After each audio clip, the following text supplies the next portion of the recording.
Peuple de Tatanzambé, race des consacrés du Père qui nous a créés et qui nous a manifestés dans la matière. Je suis heureux de vous retrouver aujourd'hui autour de cette plateforme communautaire, au travers de laquelle le Dieu des esprits, le Dieu des mondes, le Seigneur des esprits, a décidé, à travers une inspiration, de éveiller de nouveau notre mémoire et notre conscience. Et donc, aujourd'hui, chers frères et sœurs de la race de Tarazameyo, je voudrais, avant de continuer, bénir ce Dieu, notre roi, notre maître, qui permet cette communication, qui reçoit toute la gloire et l'honneur, qui provient des profondeurs de nos êtres et qui nous rend davantage et toujours reconnaissants et pleins de gratitude à l'endroit de ce Dieu qui se tient dans les lits de mélanine que sont l'obscurité opaque de l'univers. Amen. Je suis votre frère, Dokira Tsamela, et je suis aujourd'hui pour vous parler de ce problème du noir. Le noir est le seul individu qui est mangé à toutes les sauces. Le noir fête toutes les fêtes et toutes les fêtes qu'il fête ne proviennent nullement de lui. Il fête les fêtes qui lui sont imposées, les fêtes dont il ne connaît même pas l'origine, mais toujours il est là à les célébrer. Alors je voudrais très rapidement citer ou prendre quelques fêtes, comme par exemple celle qu'on appelle la fête des amoureux du 14 février. Les Noirs célèbrent ces fêtes-là qui ne sont pas des fêtes récentes, mais qui datent des temps mémoriaux et qui ont été apportés en Europe et que les Européens ont adopté dans leur milieu. La fête du 14 février, qu'on appelle fallacieusement la fête des amoureux, n'est rien d'autre que la fête du démon Lupercus, qui est le dieu romain de la fertilité et de la perversion sexuelle. C'est cette fête-là qui est indiquée aujourd'hui comme la fête des amoureux. C'est une fête démoniaque qu'aucun Kamito Bantoï de la race de Tarazameyo ne devrait célébrer. Vous fêtez des fêtes, vous célébrez des fêtes qui n'appartiennent pas à votre lignée et qui ne sont pas de votre peuple.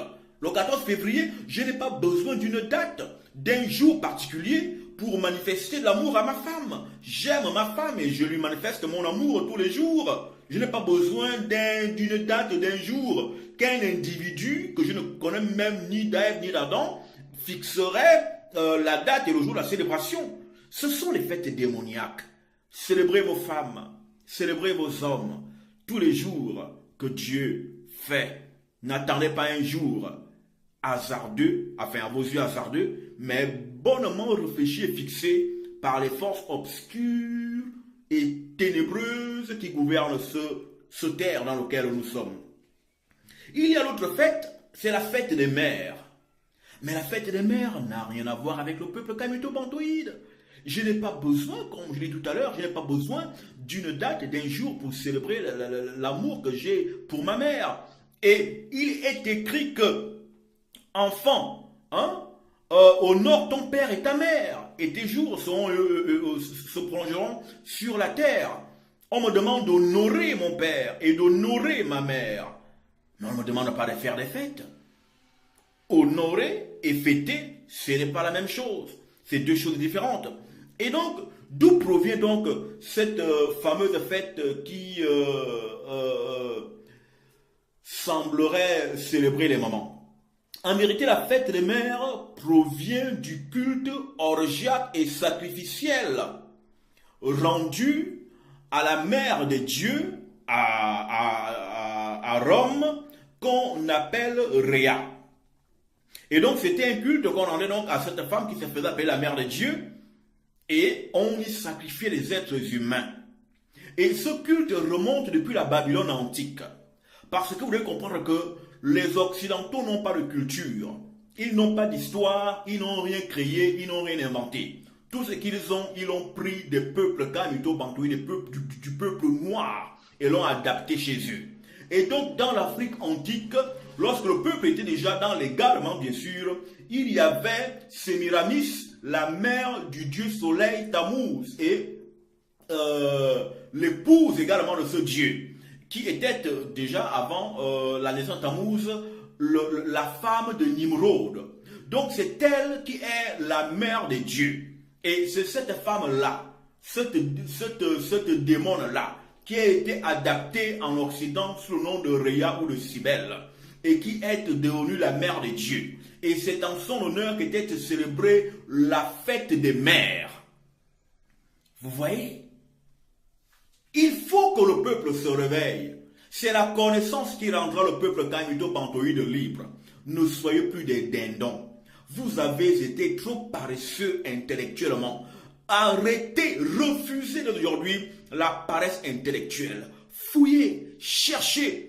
Il vous sera montré, il vous sera mis à découvert. Appliquez la loi de la recherche parce que c'est une loi spirituelle. Cherchez et vous trouverez, c'est une loi spirituelle que le Christ a donnée. Frappez et on vous ouvrira, c'est une loi spirituelle.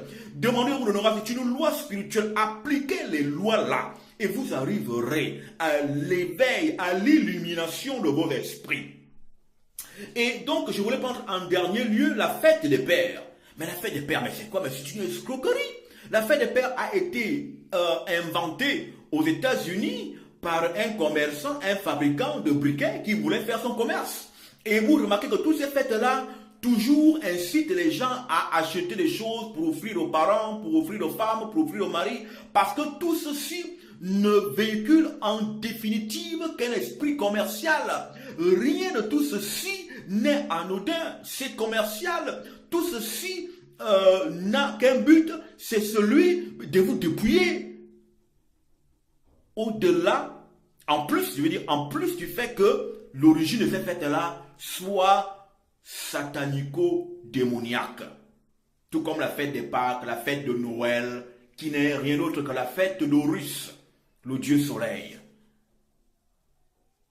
Choisissez donc ce que vous fêtez. Mais avant de choisir, informez-vous, instruisez-vous, allez à la connaissance et vous ne tomberez plus jamais dans les travers de l'ennemi qui fait confiance à votre ignorance pour vous tromper et vous retenir dans un état qui déshonore l'esprit origine que vous êtes et qui déshonore le Dieu qui est en vous à cause de votre égarement, de votre ignorance patente. Merci, chers frères et sœurs kamito-bantoïdes, donc, de prendre note et de rentrer dans la connaissance de ces choses-là. Que Tarozame vous bénisse et vous garde. Je suis votre frère, donc Iratsamela. Soyez bénis.